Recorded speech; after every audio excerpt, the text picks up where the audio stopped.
সৈয়দ কুতুব শহীদ বললেন যে আপনি যে কালেমা পড়ে যা বুঝছেন আর আমার কালেমা আপনার কালেমা এক নয়। আপনার কালেমা, আপনার লা ইলাহা ইল্লাল্লাহ আপনাকে বেতনভুক্ত কর্মচারী গোলাম বানায়, আর আমি লা ইলাহা ইল্লাল্লাহ পড়ার কারণে আমার মতো সৈয়দ কুতুব শহীদের ফাঁসির মঞ্চে যেতে হয়। তোমার দাওয়াত আমার দাওয়াত নেই দাওয়াতে মিল, তোমার কিতাব আমার কিতাব তাও আবার মিল। তোমার দাওয়াত মাংস পোলাও প্লেট ভরা ভাত, আমার দাওয়াত জেলখানাতে দুর্বিষহ রাত। তোমার দাওয়াত এসির নিচে তালাশ করা নেক, আমার দাওয়াত ময়দানেতে দিন রাত করায়। ঠিক কিনা বলুন? MTV Info। মুসলমান ইনুস প্রত্যেক ঘরে সুদের মতোই হারামি ঢুকাইয়া, হারামি যখন ঢুকাতে পারছে তখন তারাই নোবেল পুরস্কার দিয়ে পুরস্কৃত করেছে। আর আমরা যা ইবাদত যা করি সুদের সাথে, শুনুন শুনুন, সুদের সাথে যদি কারো সম্পর্ক থাকে, ঘুষের সাথে যদি সম্পর্ক থাকে, তাহলে তার ইবাদত একটুও কবুল হয় না। কোন ইবাদতই আল্লাহ তাআলার কাছে গ্রহণযোগ্যতা হয় না। তাহলে আমি ইবাদত যা করছি সব কি বাকি? হুজুর আমি যে বড় পাঞ্জাবি পড়ছি ওটা এমনি পড়ছেন আপনি, সবাই পরে এই জন্য আপনি ওটা লাগাইছেন। টুপি যে পড়ছি একটা এমনিতেই পড়ছেন আপনি, সবাই পরে এই জন্য। ডিসপেন্সারির সামনে লেখা, লেট মি ফিনিশ। ডিসপেন্সারির সামনে লেখা এখানে দেশি বিদেশি সকল প্রকার ঔষধ পাওয়া যায়। এক লোক গিয়ে বলছে ভাই গ্যাস্ট্রিকের ওষুধ আছে? নাই। পাতলা পায়খানার ওষুধ আছে? নাই। আর এক লোক গিয়ে বললো ভাই প্রেশারের ওষুধ আছে? সকালে ছিল এখন নাই। তো বলে যে আপনার এই সাইনবোর্ড নামান, নামাইয়া কাটেন, কেটে লেখেন কিছু কিছু ঔষধ পাওয়া যায়, সব ঔষধ পাওয়া। আপনার সাইনবোর্ড খোলেন, আপনাকে সাইনবোর্ড দিয়ে নাস্তিকের গোষ্ঠীরা, ইহুদি খ্রিস্টান চক্র আপনাকে ঢেকে রেখেছে, আপনাকে পোশাক দিয়ে ঢেকে রেখে আপনাকে জাহান্নামী করছে সুদ ঘরের মধ্যে ঢুকিয়ে দিয়ে। আপনি তো জামা পাঞ্জাবি নিয়ে ব্যস্ত আছেন, আপনি তো ব্যস্ত আছেন ভালো করে ওযু করলে, ভালো করে ওযু করে নামাজ পড়লে অত রাকাত সওয়াব হয়, সুবহানাল্লাহ বলে অত নেকি হয়, আলহামদুলিল্লাহ বলে অত নেকি হয়। এটা নিয়ে ব্যস্ত আছেন। নেকি হবে কেমন? আপনি তো সুদ খান। আপনি কি খান? যশোর মাহফিলে গেলাম, তো এক লোক বিরাট দাড়িওয়ালা মানুষ, বিরাট দাড়ি মানুষ, কোমরের চুল কমলে গেছে বোঝা যায় না, কোনটা নিচের চুল কোনটা উপরের চুল বোঝা যাইতেছে না, সব জায়গায় এক জায়গায় ব্যস্ত লেগে রয়েছে। তো আসছে দাওয়াত দিতে, বললাম কি করেন আপনি? আমি রিটায়ার্ড পারসন। আচ্ছা রিটায়ার্ড পারসন, কি করেন আপনি? পেনশনের টাকা পাইছিলাম। আমি কিছু করি না, আসি আল্লাহর লাইনে, পেনশনের টাকা পাইছিলাম, ওখান থেকে ইন্টারেস্ট পাই। ইন্টারেস্ট শয়তান আদর করে নাম রাখছে কি? এই সুদের নাম রাখছে কি? এটা বুঝতে হবে আপনাকে। ইন্টারেস্ট খুব টেস্ট লাগে, ঠিক না? গু খাইতে টেস্ট লাগে। কুত্তার পায়খানা খাওয়া কি? কথা বলে না। শুয়ারের পায়খানা খাওয়া কি? রাসূলুল্লাহ সাল্লাল্লাহু আলাইহি সাল্লাম বলছেন তোমরা আল্লাহর সাথে যুদ্ধ করার প্রস্তুতি নাও যারা সুদের কারবারি করো, সুদের যারা লেখালেখি করো, সুদের সাথে যারা সাক্ষ্য থাকো, সবাই একই ভাবে পাপী। আপনাকে ব্যস্ত রেখেছে পাঞ্জাবি পড়াইয়া, আর নেকি সওয়াবের কথা বলে। নেকির কোনো অভাব নাই, কিন্তু আপনার বাসায় কি আছে? সুদ আছে। জনাব আমি আপনাকে বলছি, আপনাকে বলছি, আপনাকে বলছি, অত রাকাত পড়লে সওয়াব হয়, অত রাকাত পড়লে সওয়াব হয়। এটা কি আল্লাহ রাসূল জানতেন না? কথা বলেন না কেন? তুমি বললে সওয়াব হয়, এটা আল্লাহ নবী জানতেন না? সুদের সাথে কারবারি কোন সাহাবায়ে কেরাম, ঘুষের সাথে কারবারি, ঘুষ বুঝেন কিনা? ঘুষ শয়তান আদর করে নাম রাখছে হাদিয়া। দেন টেবিলের উপর দিয়ে দেন, আগে নিচ দিয়ে দিতেন, এখন খাই হাদিয়া করে দেন। কি আর করা, হাদিয়া খায় শয়তানে, নাম রাখছে কি? হাদিয়া। দেহা হাদিয়া, এগুলো হারাম। এগুলো কি? এগুলোর সাথে ধর্মের সাথে কোনো সম্পর্ক নাই। আজকে শুধু ধর্মের কথাই বললাম, দিনী শব্দের অর্থ ধরা, আবার মনে করে দিলাম ফিডব্যাক। ফিডব্যাক দিনী অর্থ কি? সুদের সাথে যার কারবার আছে, পাঞ্জাবি যত বড় লাগান কোনো অসুবিধা আছে? আর মেয়ে শীতের দিনে তো ইহুদি খ্রিস্টানরা বড় পাঞ্জাবি লাগাই দাড়ি টাড়ি কাটে না, একেবারে এই পর্যন্ত রাখছে, শীত কম লাগে। জাপান, ফ্রান্স, জার্মানি অঞ্চলে শীত বেশি, খ্রিস্টানরা বড়। আপনার আপনি আর কি টুপি পরছেন? কয় টাকা দামের টুপি পরছেন? মেয়া বড় টুপি লাগাইছে, একবার কান পর্যন্ত ঢাকা, হাতের ভিতরে সুন্নতি লাঠি। কথা শুনুন, হাতে সুন্নতি লাঠি, বড় জুব্বা লাগানো, মখমলের কাপড়ের বড় জুব্বা লাগানো। আপনি দেখলে কইবেন যে আমি এই লোকটার কাছে এখনই মুড়ি দেবো, কিন্তু লোকটা কি কথা কয় না। তা আপনারা তো বড় পাঞ্জাবি লাগাইয়া পিছন দিকে সব কথা কয় না, পিছনে সব তারা নিয়ে যাচ্ছে। আপনাকে যদি 5000 বছর বলা হয় যে এত নেকি হয়, এত নেকি হয়, এত নেকি হয়, আপনার কোনো অসুবিধা আছে? পাঞ্জাবি লাগাই আপনার কোনো কেউ ডিস্টার্ব করে? কিন্তু ডিস্টার্ব আপনার ঘরের ভিতরে তো ঢুকাই রাখছে আগে, ঘরের ভিতরে আপনাকে সোলো পজিশনে বিষ খাওয়াচ্ছে আপনাকে। আপনি মনে করেন খাই আমি দিল্লি কা লাড্ডু, কিন্তু খান কুত্তার পায়খানা। কুত্তার পায়খানা মিষ্টির 12 প্যাকেটওয়ালা মিষ্টির গায়ে লেখা আছে দিল্লি কা লাড্ডু, কিন্তু ভিতরে হলো কুকুরের পায়খানা। এক হবে? তারপরে তো দিল্লি কা লাড্ডু খাওয়াচ্ছে কুকুরের পায়খানার নামে। আপনি ওইটা খান আর রুমাল মাথায় দিয়ে ঘুরেন আর করেন সুবহানাল্লাহ সুবহানাল্লাহ সুবহানাল্লাহ সুবহানাল্লাহ, আল্লাহ জান্নাত দিও, জান্নাত দিও। আল্লাহ কয় আয় তাড়াতাড়ি আয়, জান্নাত দিতে আছে, আয় তাড়াতাড়ি আয়। জান্নাত কারে কয়? দেখাইতেছে। শুনুন সাইয়্যিদ কুতুব, আপনি যে লা ইলাহা ইল্লাল্লাহর দাওয়াত দেন, আপনি যে লা ইলাহা ইল্লাল্লাহ পড়ছেন, সাইয়্যিদ কুতুব শহীদ রাহিমাহুল্লাহ তিনি এই লা ইলাহা ইল্লাল্লাহর ব্যাখ্যা লিখছিলেন, শুধুমাত্র ব্যাখ্যা। কি লিখছিলেন? আপনি আজকে লা ইলাহা ইল্লাল্লাহর দাওয়াত দেন, কোনো বাধা নাই, আতাত করে চলছেন। বিশ্বাস করুন, বিশ্বাস করুন, ইসলামের সাথে বাতিল শক্তির সাথে কোন নবী আলাইহিস সালাম কোনদিন আতাত করেন নাই। হয় শহীদ নয় গাজী, ঠিক কিনা বলুন?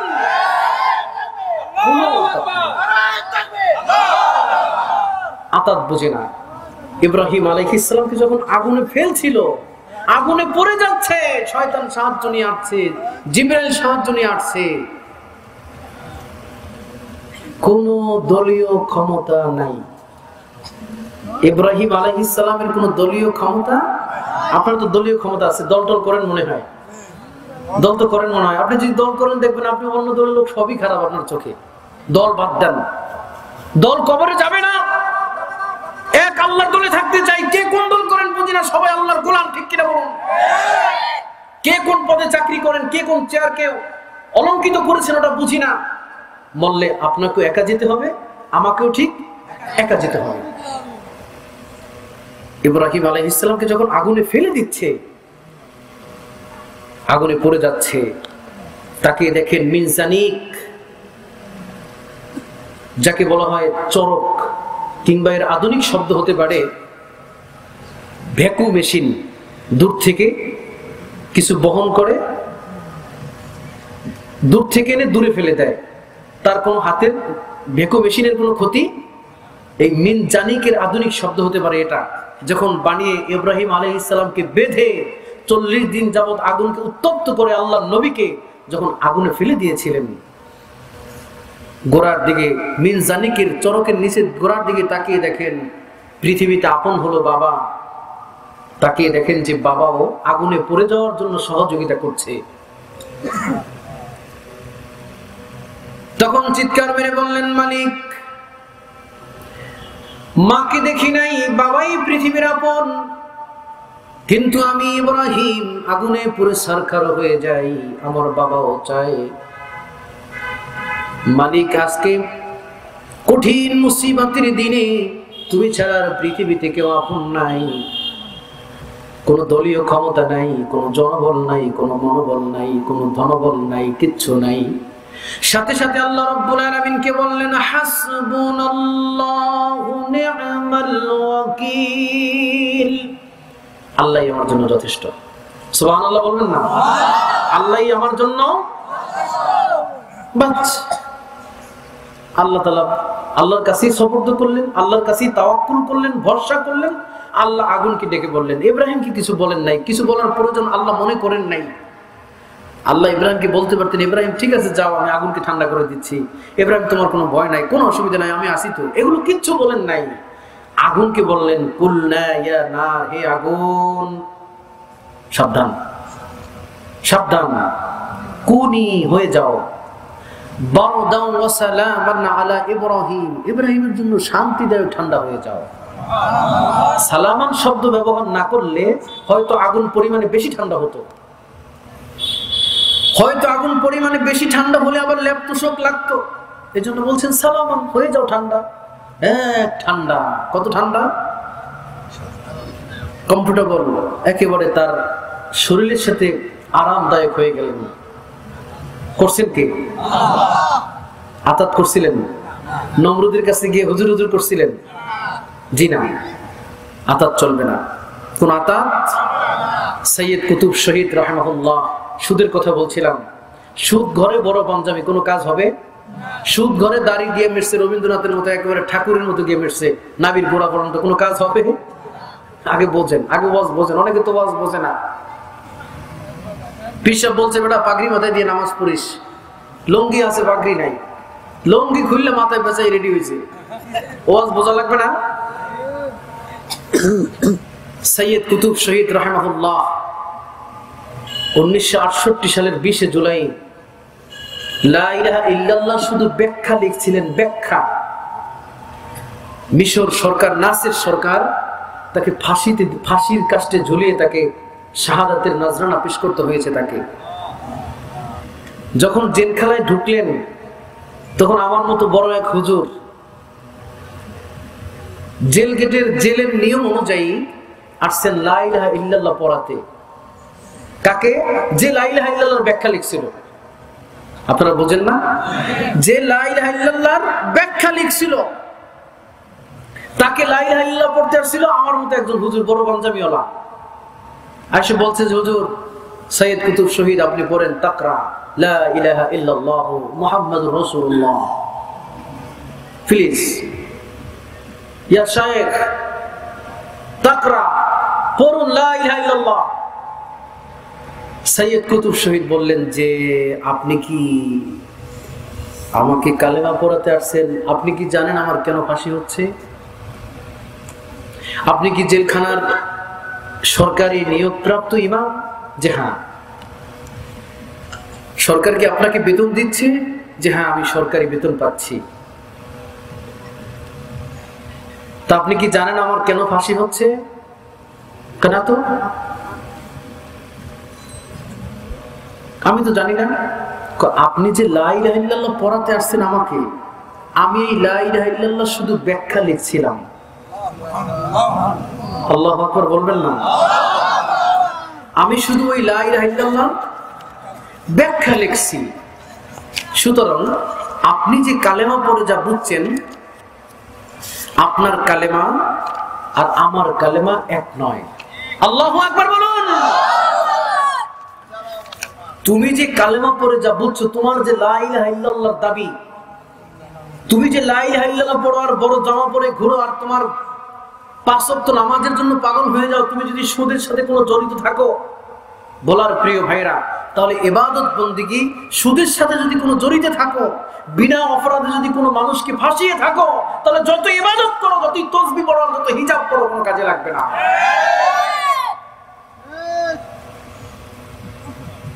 সৈয়দ কুতুব শহীদ বললেন,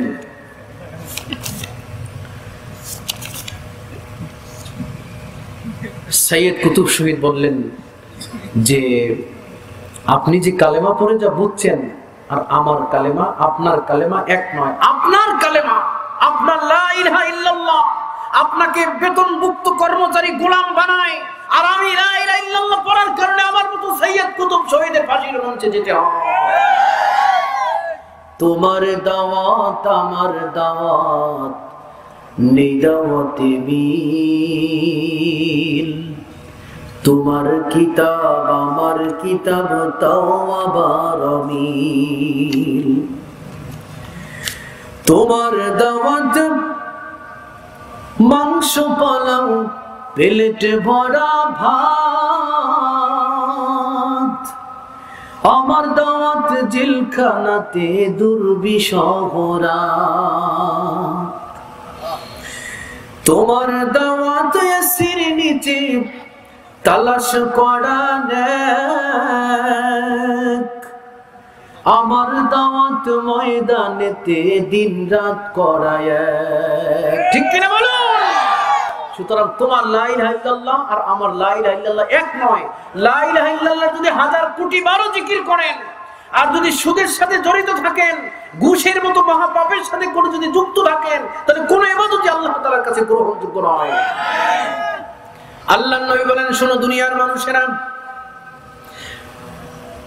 মান কানাত ইনদাহু মাজলামাতুল লিয়াকিহি মিন ইরদিহি আও মিন শাইইন ফালিয়াতাহাল্লালহু মিনহু আল-ইয়াওমা আল্লা ইয়াকুনা দিনাহু ওয়ালা দিরহাম।